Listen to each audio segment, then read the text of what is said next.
Assalamualaikum warahmatullahi wabarakatuh. Saya akan melanjutkan materi saya yang kedua tentang keuangan dan moneter. Jadi kita lanjutkan ke slide selanjutnya. Mana ya?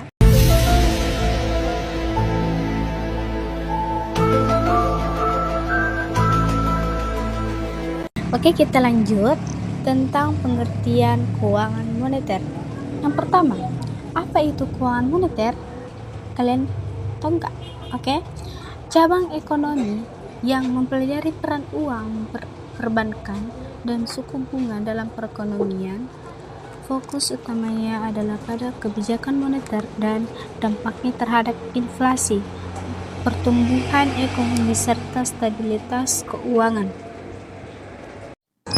Oke, kita lanjut ke poin kedua yang berjudul lingkup dan pentingnya menganalisis pasokan dan permintaan uang, yaitu mekanisme transmisi kebijakan serta transaksinya dengan sektor real atau krusial untuk menjaga stabilitas harga dan mendorong pertumbuhan ekonomi berkelanjutan dan memastikan kesehatan sistem keuangan. Oke, kita lanjut lagi ke poin ketiga, yaitu ciri khas sering dijalankan oleh bank sentral yang independen. Alat utamanya meliputi suku bunga acuan, operasi pasar terbuka, dan persyaratan cadangan dan dampak terasa dalam jangka pendek hingga menengah. Oke, kita lanjut lagi ke slide ketiga, yaitu moneter keuangan. Yang pertama, uang. Jadi media pertukaran yang diterima secara umum itu satuan dihitung dan menyimpan nilai itu sama saja dengan inflasi, yaitu kenaikan umum dan berkelanjutan pada tingkat harga yang barang dan jasa dalam suatu perekonomian sering waktu yang mengakibatkan penurunan daya beli mata uang.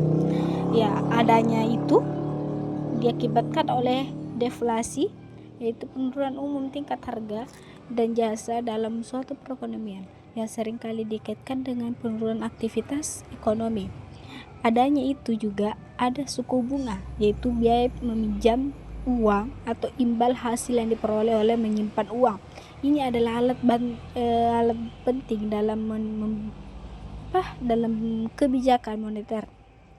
Jadi kebijakan moneter ini tindakan yang diambil oleh bank sentral untuk mengelola pasokan uang dan suku bunga yang digunakan itu mencapai tujuan ekonomi tertentu seperti stabilitas harga atau pertumbuhan ekonomi dan lapangan kerja.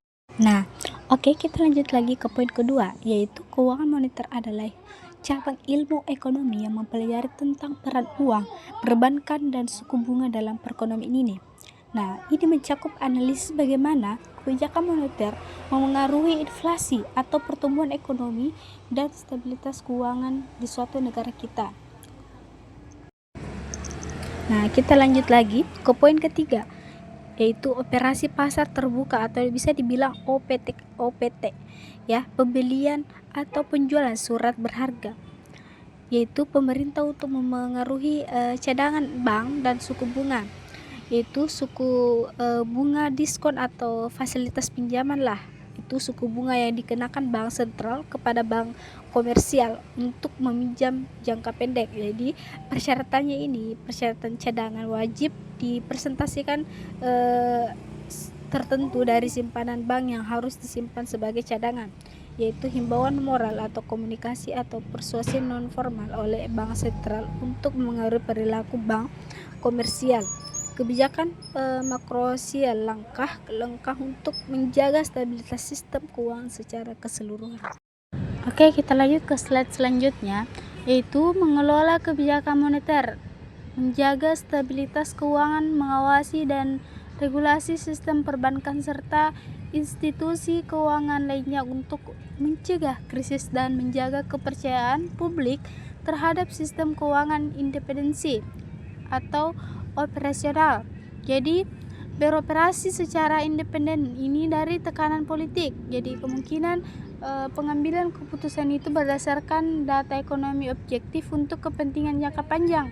Jadi banker pemerintah atau penerbit mata uang itu bertindak sebagai bankir dan penasihat keuangan pemerintah serta memiliki hak inklusif untuk menerbitkan mata uang nasional. Kita lanjut lagi ke slide selanjutnya, instrumen utama kebijakan moneter. Jadi bank sentral ini menggunakan serangkaian instrumen canggih untuk mengelola perekonomian dalam mempengaruhi inflasi, pertumbuhan, dan stabilitas keuangan secara strategis. Slide yang terakhir, suku bunga acuan. Yang dimaksud ini suku bunga acuan itu bank sentral menetapkan suku bunga target untuk pinjaman antar bank yang memengaruhi suku bunga pinjaman dan simpanan lainnya itu di seluruh perekonomian. Oke, sampai sinilah hasil presentasi saya. Billahi fisabilillah, fastabil khairat. Assalamualaikum warahmatullahi wabarakatuh.